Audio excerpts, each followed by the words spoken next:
Former Indian Navy officer Kulbhushan Jadhav has apparently refused to file a review petition against his death sentence over allegations of espionage by Pakistan.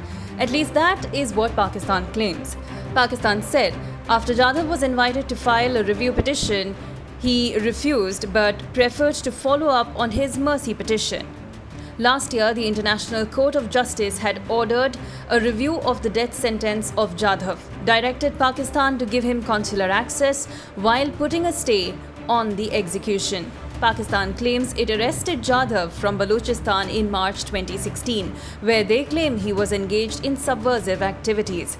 India says Jadhav was kidnapped from Iran, where he runs a business in Chabahar.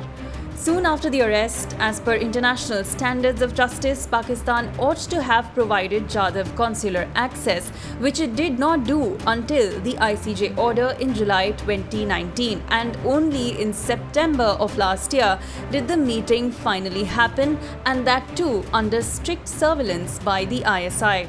In all, the arrangement was a sham. Before that, Jadhav's wife and mother were given a chance to meet him in an atmosphere of coercion. Not only that, but they were heckled by the Pakistani media, humiliated by Pakistani authorities. Their shoes were removed and not returned upon request in what Pakistan probably considers hospitality. It is impossible that there was any justice or balance in Jadhav's trial by a Pakistan military court. India has argued in the past that military courts in Pakistan were naturally not independent of the executive and no due process was possible. Now Pakistan has once again offered second consular access to Jadhav. One cannot expect that this arrangement will be any different from the last heavily monitored one.